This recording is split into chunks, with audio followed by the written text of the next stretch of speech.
Before my dad died, he once told me a story from when he was in Vietnam in the 1960s.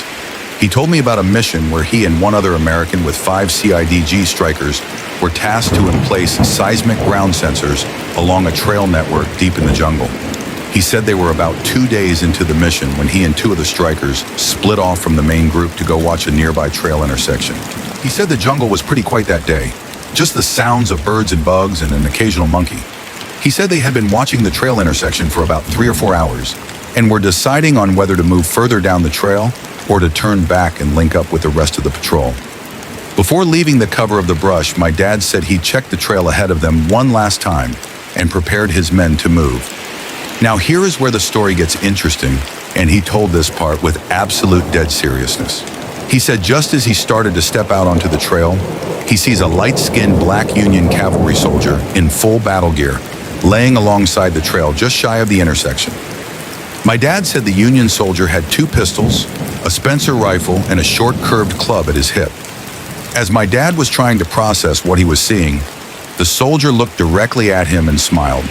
Then the soldier slowly placed a finger up to his lips as if to tell him to be silent, and then motioned my dad back off the trail. My dad said he signaled for his men to remain hidden, and he recalled that as he slipped back into the jungle on one side of the trail, the Union soldier did the same on his side of the trail. Less than 10 seconds later, he said the lead element of a group of NVA North Vietnamese Army soldiers walked right through the trail intersection some 30 feet away. My dad estimated that the group was comprised of some 70 to 80 soldiers equipped with automatic rifles, light machine guns, and rocket-propelled grenade launchers.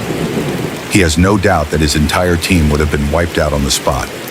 He said as soon as the enemy soldiers had passed, he and his team beat feet out of there as fast and as quietly as they could and rejoined with the rest of the patrol.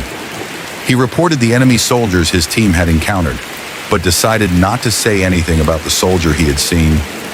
My dad kept this secret for many, many years, only telling me just before he passed, and earlier only telling his grandmother on her deathbed in the 1970s.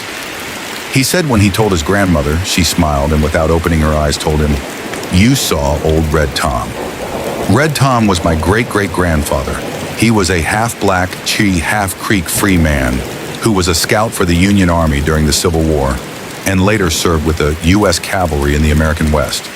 He was known for carrying 2 pistols, a Spencer rifle, and a Creek war club into battle.